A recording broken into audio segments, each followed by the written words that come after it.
የእድልን ሬሳ ካላየው በፍጹም አላምንም በማለት ልዑልን ወንድም ክልና እንዲና ለመጨረሻ ታጠዋለ። ምክንያቱም ደግሞ እድልን ሬሳዋን ነው እንጂ ያሳየኝ ያልኩህ እንደዚህ በማሾፍ ወይም ደግሞ እኔን ልታታልን ነው ወይ? በፍጹም አልሰማም በማለት ናቲን አሳያለሁ በማለት ነበረ ኢዛና አለው ማለት ነው።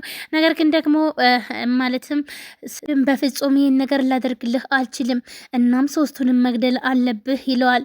ምክንያቱም ደግሞ ያዳን እንዲሁም አቤኒንና እድልን ገደላቸው።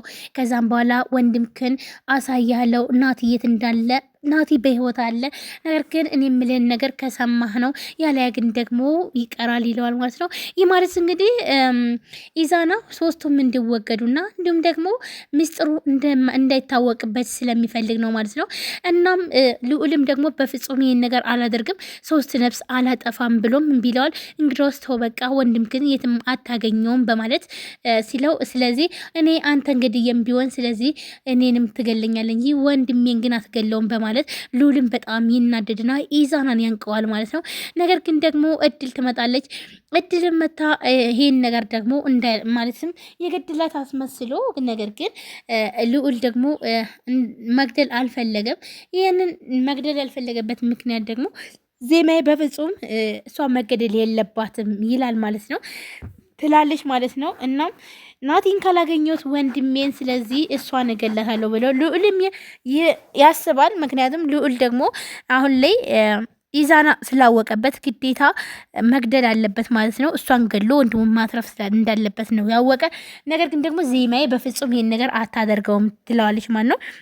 ይህ ማለት እንግዲህ ዜማዬ ወንጀለኛ እስከሆኑ ድረስ እነሱ መያዝ ነው እንጂ አንተም ድጋሚ ወንጀለኛ መሆን አትችልም፣ ወይም ደግሞ በምን ከነሱ ተሻልክ እንዴት ነው የምትገል? በፍጹም አትገልም ብላ እምቢ ትለዋለች ማለት ነው። ይህንን ነገር እስከዛሬ ድረስ አንቺን እየሰማው ነው በጣም ብዙ ነገር የሆንኩትኝ። እናም ወንድሜ በጣም ብዙ ዋጋ የከፈለልኝ ነው። ስለዚህ ናቲን ማውጣት አለብኝ፣ እናም እገላታለሁኝ ብሎም ይወስናል።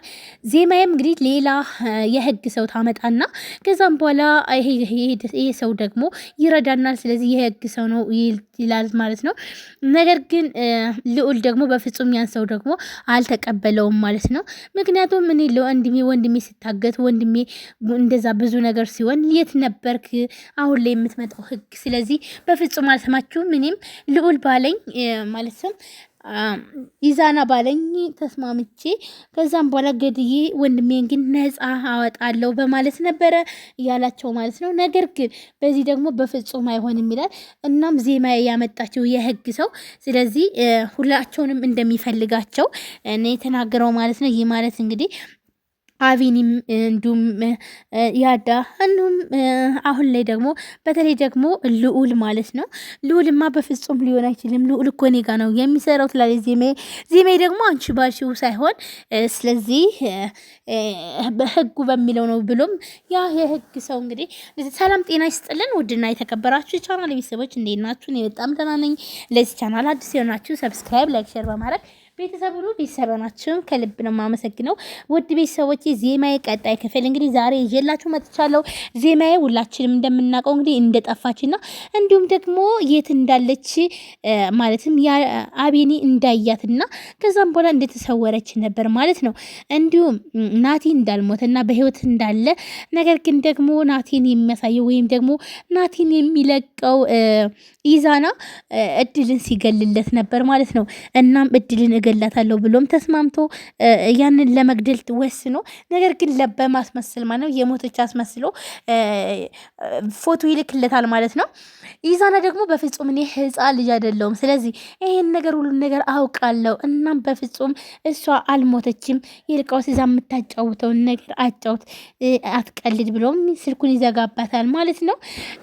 ያ ነገር ስላልተሳካ አሁን ላይ ግን ልዑል ወንድሙን ለማትረፍ ግዴታ ኢዛና ያለውን ነገር ተስማምቷል ማለት ነው። ነገር ግን ደግሞ ዜማዬ በፍጹም አይሆንም፣ ስለዚህ ይህ የህግ አካል አምጥቻለሁና ስለዚህ ግዴታ እነሱ መታሰር አለባቸው፣ ለህግ መቅረብ አለባቸው። እናም በፍጹም መገደል ግን የለባቸውም ብላም ወስናለች ማለት ነው። አንድ ወንጀለኛ ነች፣ ብትሞት ምን አገባኝ፣ ለወንድሜ በጣም ብዙ ዋጋ ከፍላለሁ፣ ስለዚህ ወንድሜን እንኳን አጥቻለሁ። እናም ስለዚህ በዚህ በፍጹም ማለት ማማም ብሎ ለህግ ባለሙያውም ይነግረዋል ማለት ነው።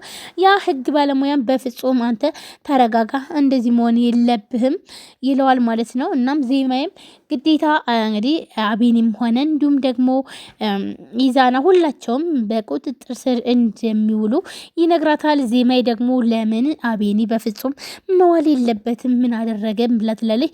ግን ደግሞ ስራው አሰራሩ እንደዛ ነው ብሎ ይላታል ማለት ነው። ይህ ማለት እንግዲህ አሁን ላይ መጨረሻው ምን ይሆናል የሚለውን የምናየው ይሆናል። ውድ ቤተሰቦቼ እንግዲህ በዜማይ እንግዲህ ሁላችንም እንደምናውቀው ጠፍታ በጣም ብዙ ጊዜ ቆይታለች። ናቲ ሜት እንደገባ እንዲሁም ናቲ እና ዜማዬ እንግዲህ በአንድ ነው የጠፉት። እናም ናቲ ራሱ ወንጀለኛ ነው፣ ስለዚህ ከተለቀቀ መያዝ አለበት ብላለች። ናቲ ደግሞ ማለትም የሆነ ነገር ወንጀል ሰርቶ እንደጠፋ ነው የተናገረችው ዜማዬ ማን ነው። ስለዚህ ግዴታ ናቲም ለህግ ይቀርባል። ስለዚህ ሁላቸውም መሞት የለባቸውም ብላም ዜማዬ ለህግ ባለሙያው ትነግረዋለች ማለት ነው። ዜማዬ ደግሞ አሁን ላይ ናቲ ግን ያው ማለትም ናቲ ለህግ ይቀርባል ስትባል ግን በፍጹም ናቲ ምን አደረገ ማለትም ናቲ አቤኒ ምንም አላደረገም ትላለች ማለት ነው። አቤኒ እንግዲህ ስታልፍ ዜማዬን አይቷታል ማለት ነው። ነገር ግን ደግሞ ዜማዬ ተደብቃ ነው ያለችው። አሁን ላይ የተደበቀችበት ምክንያት ዜማዬ ምንድን ነው አሁን ለህግ ሁላቸውንም አቅርባ ከዛም በኋላ መጨረሻ ላይ ግን ከአቤኒ ጋር ፍቅሯን መቀጠል ነው የፈለገችው ማለት ነው። እና እንዲሁም ደግሞ ያዳ በጣም ኃይለኛ ፍቅር ውስጥ ገብተዋል። እንዲሁም ኑዋ በጣም ብዙ ነገር ስለምታውቅና እንዲሁም ደግሞ ወንድሟ እያስፈራራ ዜማ ማለትም የንዋ ወንድም እንግዲህ እያስፈራራ እድልን ብር ሊቀበላት እድልና እንዲሁም ልዑልን ማለትም ልዑል እድልና ኢዛናን ማለት ነው ብር ሊቀበላቸው በጣም ብዙ ብር ጠይቋቸው ነበረ። ነገር ግን ደግሞ ይሄን ነገር በፍጹም መቀበል አትችልም፣ ስለዚህ ተው እባክህን ብትለውም ነገር ግን በፍጹም ይሄን ነገር አልተውም፣ እናቴንም አሳክማለሁ፣ ስለዚህ አልሰማሽም ብሎ እምቢ ብሏታል ማለት ነው። እናም አሁን ላይ በጣም እየደነገጠች ያለችው ያዳና እንዲሁም ደግሞ ኑዋ ኃይለኛ ፍቅር ውስጥ ገብተዋል። ነገር ግን መሀል ላይ ደግሞ እድል አይታቸዋለች ማለት ነው። ሲሳሳሙ እንዲሁም ደግሞ ሲያልፉ ስላየቻቸው፣ ስለዚህ እድልን ጠብቃ ቆይ ማሰራልሻለሁ፣ አንቺንማ እገልሻለሁ ስትላትም ነበር ማለት ነው። እናም በድንጋጤ እድልን ኑዋም እድል ስታገኛትኝ በጣም ተፍረክረካ ወይም ደግሞ ሰላም ሳትል ነበር፣ ደንግጣ ነበር ማለት ነው። እናም ነይ ሰላም በእንጂ ምን ነው ምናምን ትላታለች ማለት ነው። ምክንያቱም ደግሞ ይህን ነገር ከአቤኒ ጋር ራሱ ማለትም ከያዳ ጋር አብራ ቁጭ ብላ እያለ ሲያወሩ በጣም ትደነጋግጣለች። ስለ ዜማዬና እንዲሁም ስለ እድል ሲወራ ማለት ነው። ያዳም የምታውቂው ነገር አለ ወይ አንቺ? ቆይ ኑዋ ንገሪኝ ይላታል ማለት ነው። ኑዋ ምንም እንደማታውቅ እና እንዲሁም ደግሞ እንዳሳዘናች ማለትም እስከዛሬ ድረስ የት እንዳለች እንደማትታወቅ ትናገራለች ማለት ነው። እድልም ተደብቃ እያየቻት ነበረ። እናም ኑዋም ስትሄድ ማንም የለም ብላ መንገድ ላይ ሄደች እያለ እድል ቁማ ነበር እያየቻት ያለችው። እናም ኑዋ በጣም ትደነግጣለች። እንዴ ብላም ትላለች። እሺ አጅሪት እንዴት ነሽ እባክሽ ብላም ትላለች። እሷም የተንቀጠቀጠች ሰላምታዋን ትለውጣለች። ኑዋም በድንጋጤ ሰላም ብላት ስትሄድ ምን ነው ቸኮልሽ እንዴ?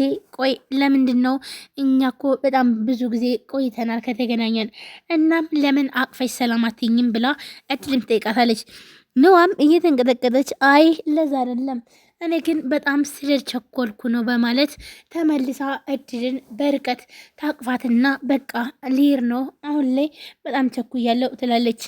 እድልም እያሾፈችባት በይሽ በቃ ግን እኮ እኔና አንቺ ከተገናኘን በጣም ቆየን ብላም ትላለች። እኔም አሁን ላይ እንዴት ነው ዜማዬ በእኔ ጨክና ይህ ሁሉ ነገር እኔ እየተሰቃየውኝ፣ ቆይስ እንዴትስ ሊመሳሰል ይችላል? ምክንያቱም ደግሞ አይቻታለሁ፣ እንዴትስ አይታኝ ዝም ትላለች በማለት ራሱን ጥያቄ ላይ ሆኖበታል። ምክንያቱም ዜማዬ በህይወት እያለች እንዴት ነው የኔ ነገር አስችሏትኝ በማለት የዜማዬን በርቀት ስላያትና እንዲሁም ደግሞ ስታልፍ ስላየ እያሳያትኝ የአዳም ለንዋይ ነግራታል ማለት ነው። ንዋም በጣም ትደነግጣለች። ምክንያቱም ደግሞ ዜማዬን አይቻታለሁ ብሏል ሄላት ማለት ነው። ይህ ማለት እንግዲህ አቢኒ እንዴት ነው ብላም ስትጠይቀው ባክሽን አሁን ላይ ብዙም አይደለም፣ በተለይ ደግሞ አሁንማ እንደ እብድ ራሱ እያደረገው ነው። ምክንያቱም ደግሞ ዜማዬን አየዋተኝ እያለ ነው ስትል ያኔ ነበር ነዋ በጣም የደነገጠችው። እና ያዳም ቆይ ምን ሆነሽ ነው ይሄን አንቺ ምን ነው የምታውቂ ነገር አለ እንዲህ ብሎ ይጠይቃታል። ነዋም በድንጋጤ ምንም እንደማታውቅና ነገር ግን ደግሞ የአቢኒ ነገር በጣም ስላሳዘነችው እና እንዲሁም ማለትም ዜማዬ ከጠፋች በጣም ብዙ ጊዜ እንደሆናትና ቆይ የት እንደገባች እያሳሰባት እንደሆነም ትነግረዋለች። እሱም ደግሞ አይ ግን እኮ ስለ ዜማዬ የሆነ ነገር የምታውቂ ነው የሚመስለው ብሎም ያደላታል። እሷም በድንጋጤ